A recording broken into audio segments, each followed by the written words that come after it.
Hi my friends, so a little status update on my journey in LinuxCNC.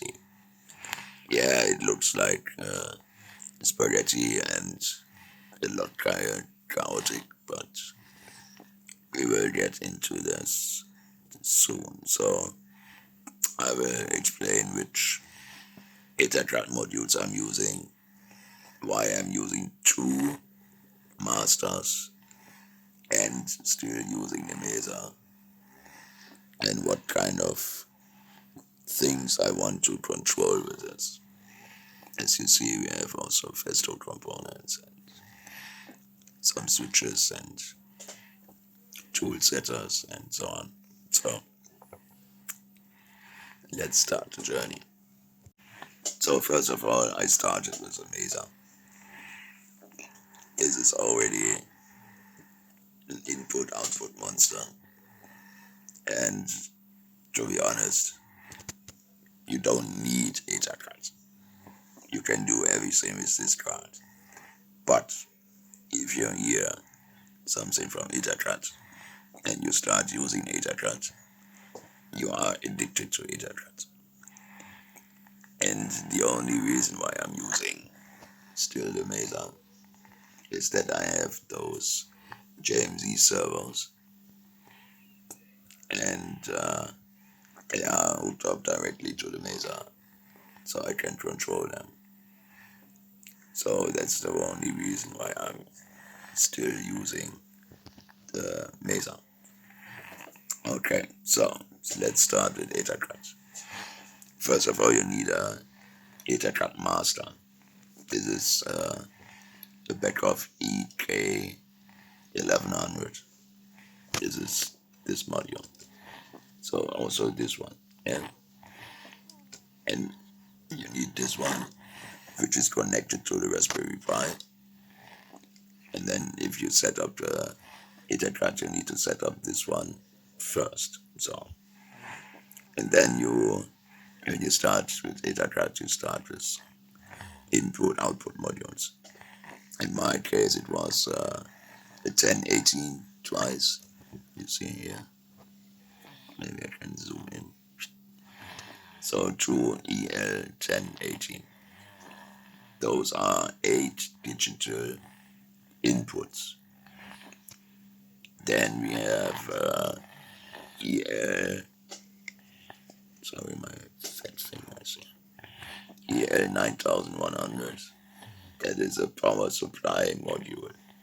So if you use a lot of Beckhoff modules in a row, also if you use some power consumption modules to drive LEDs and so on, it's always good to refresh the bus with fresh voltage.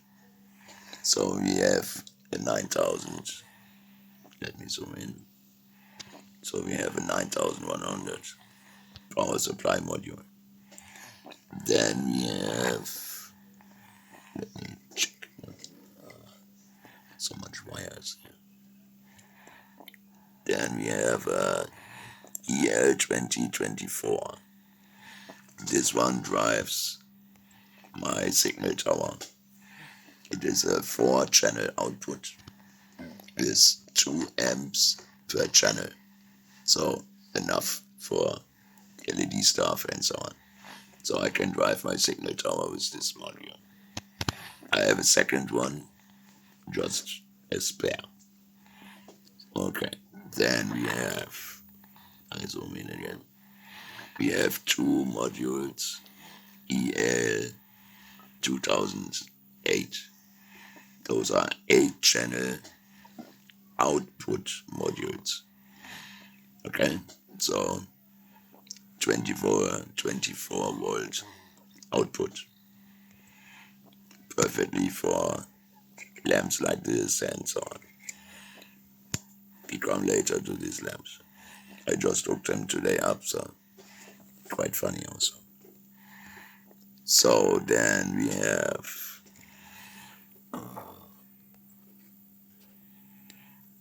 another 9100, also a power supply unit. to refresh the power supply.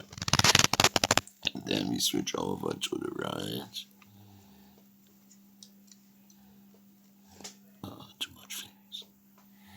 Okay, so then we have an EL9148. This is a distribution. It's a potential distribution. So we can hook up directly 8 24-volt outputs and 8 ground outputs. So you can drive things directly from the module. So you don't need a boost bar or extra 24-volt distribution. You can do it directly in the Ethercat chain. Then we have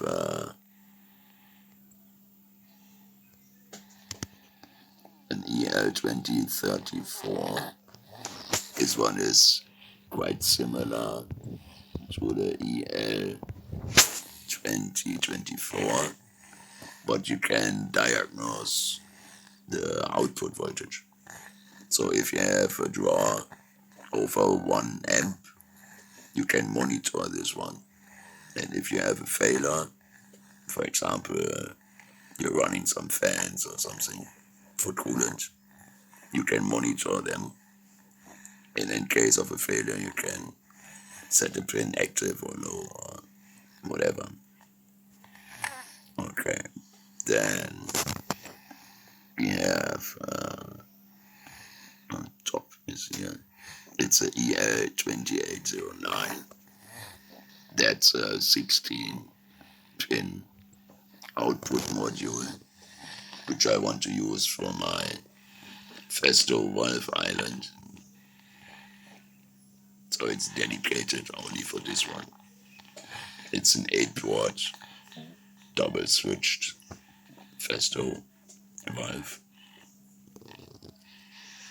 And then we have an EL32. Sorry. EL3202. It's a 2-channel input module for temperature.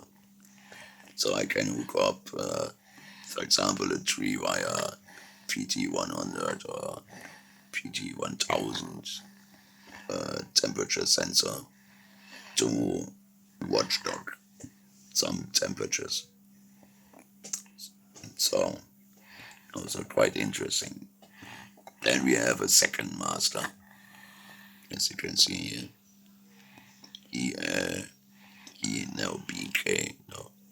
EK1100. That's why I wanted to try to set up a second enclosure, but also in the same Ethercat stream, just for learning purposes. And here we have zoom in an so much wires. EL25640010. I bought this module. This is for driving an LED stripe with PWM and so on. So it's dedicated only for RGB, but I bought a wrong module. The additional 0010 means it's only for common cathode LED stripes. They were modern 20 years ago. Today you won't find one RGB stripe in common cathode. So there was a need to make a small PCB, which I made myself. This is a PCB to switch from common cathode, here, CC, to CA, common anode. So I can drive now normal Amazon RGB stripes. Good. And then we have a an external module. It's an EK1122 to expose or to, I don't know, impose signals from external junction boxes. Like this one. I have two types. I have a 16 port and an 8 port, which will be hooked up to my machine. So I can use only two M8 wires to connect the machine to the enclosure. So on the Mesa, we have hooked up some analog potentiometers. Here you see the four inputs. Yeah, and this one is a vacuum gauge, pressure gauge, so I can monitor if the vacuum drops or disappears, and then I can switch signal light or warning, whatever you want to connect to this. I'll show you in a second. I switch on my Thomas plant, and then you can see.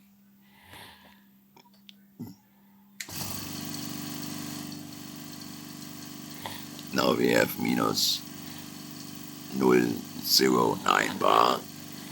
The lights are switched, and if I turn it off now, the light will switch again. So quite easy. So I explained now everything here. We can go over to LinuxCNC and then you can see what I did there. Yeah, see you soon. So welcome back. Here we have now the LinuxCNC running on a Raspberry Pi in a virtual environment over VNC. Yeah. First of all, I would like to show you my machine folder, so you can see how things are working. So standard, we have Pro Basic running the post-GUI, main HAL, EO HAL, and all my components I'm using are split up in extra HALs, just for the overview. Then, since I'm running Ethercat, we have an Ethercat XML. This is looking like this. Also quite easy to understand, since I'm using modules which are supported quite well, so nothing special to see here. And yeah, then I would say let's start LinuxCNC and watch what we get.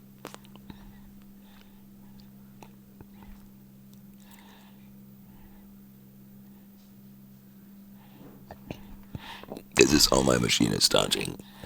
At the moment, those messages here are just because the Ethercat module for the VFT is not in the Ethercat loop right now, so there is no upstate, just info message. We can click away and then it's okay. So at the moment the Signaltower is lightning red. My RGB stripe is warm white, and the system is in e-stop modus. Now we release the e-stop. Signaltower is now turned off. My RGB stripe is still warm white, and now we turn on the power. now the Signaltower is white, and RGB stripe is still warm white. So we have machine state in idle. Now we can open our test file. This is a servo mount for my machine, and if I hit cycle start, the end mill will travel over here, go down, ask for a tool, set the tool length, go back and start milling. This is a routine by Tutorial, also an experienced Linux user, which made a tool change routine. So let's press cycle start.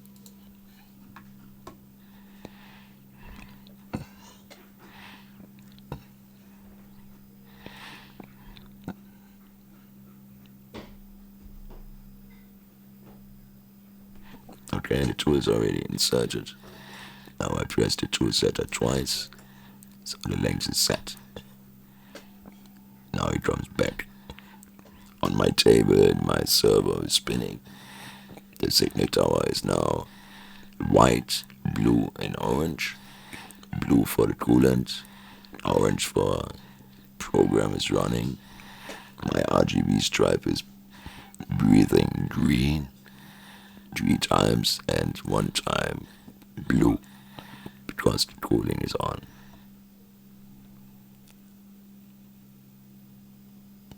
So all systems are running here. You can take a look in our show.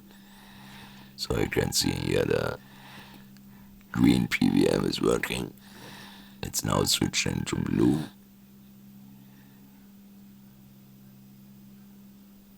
Here you can see now it's blue.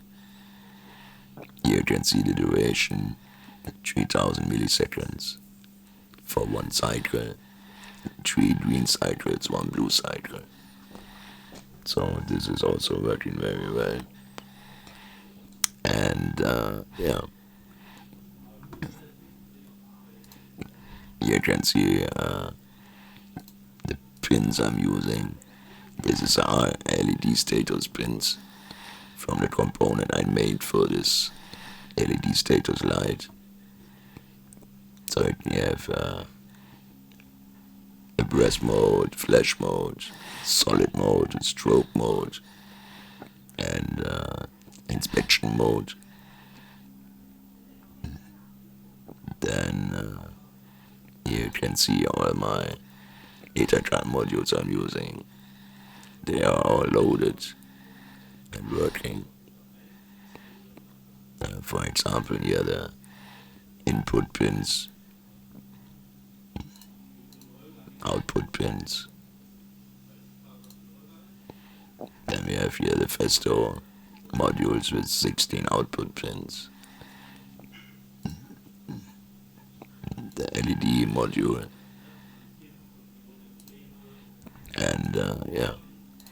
Then my machine has 3 joints, X, Y, and Z. It's also set up correctly. Then we have a Mesa card. We have here all the inputs and analog inputs, encoder inputs, outputs, and so on. So a lot of creative space to expose yourself in LinuxCNC. Yeah. So this is my actual state of LinuxCNC.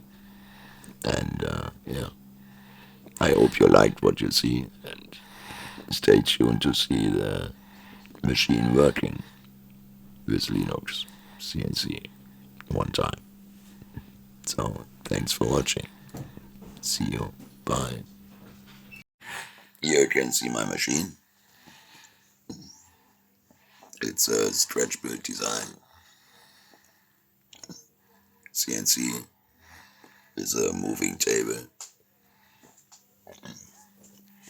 I have top Spino G X22 2.0 2.2 kilowatt spindle. Here you can see my dual coolant system, and the enclosure is also made by me. Here you can see my pills door system, so also quite professional. Here you have some switches to control e-stop, stop, start, homing, table in front to present the workpiece, tool change. Here we have some control for the coolant, light, fan, and vacuum. Here we have two gauges for the air pressure. Here we have a Signaltower, a touchscreen, an MPG, some tool holders, some end mills. So this is the machine where we are making the cabinet for. Currently we are running GRBLI. It's a really nice control system, but if you want more, you need to do something with Linux. It's the best and easy and creative way to expose yourself in CNC.